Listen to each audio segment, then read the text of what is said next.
What's up, everybody? Welcome back to The Devil's in the Details. I'm BD, and thank God it's Friday.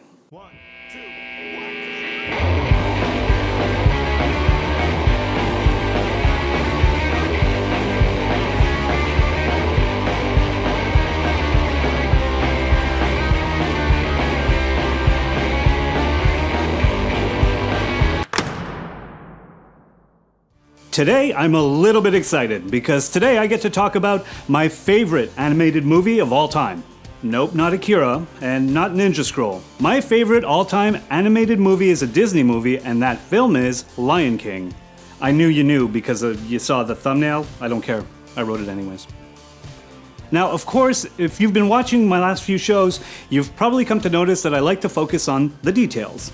The stories behind the stories, the roots of some of my favorite things, and today's no different. The Lion King definitely hit a chord with me when I first saw it in the summer of 1994 when it was released, and yes, it had me at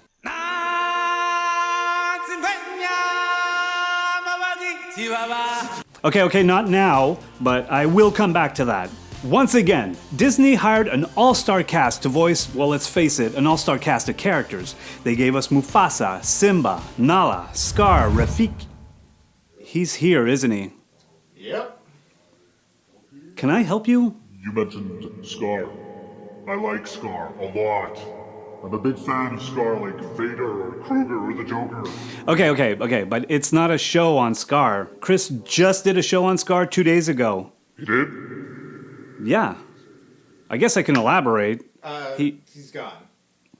Of course he is.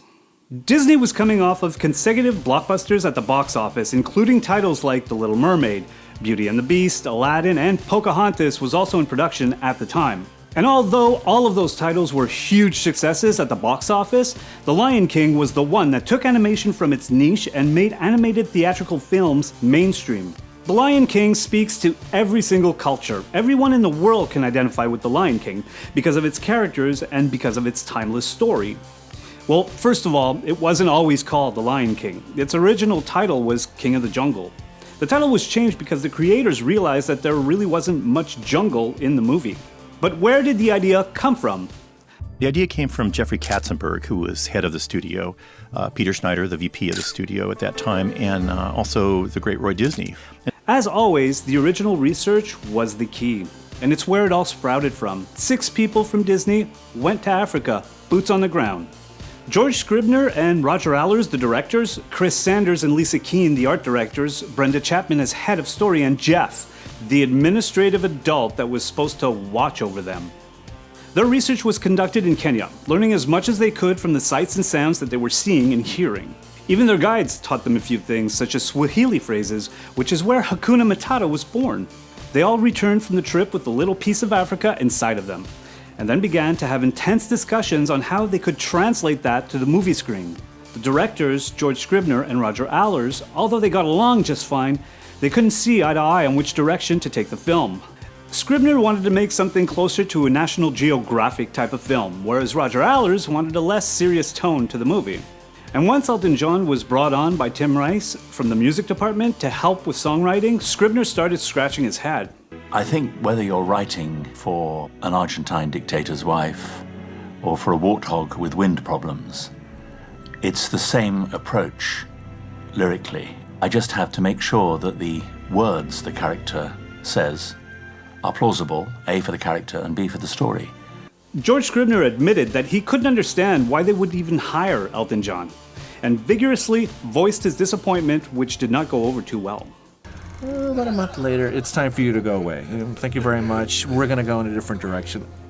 Enter Rob Minkoff, who was then brought in as a co-director. Now both directors could start from scratch. After rounding up a team of artists, the studio brought in Jim Fowler, an expert on lines and big cat behavior.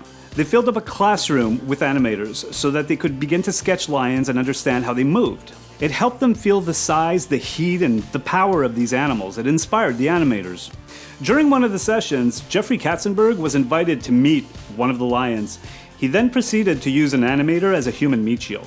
It's interesting to note that no one at Disney had much faith in The Lion King. In fact, most artists were running away from the project.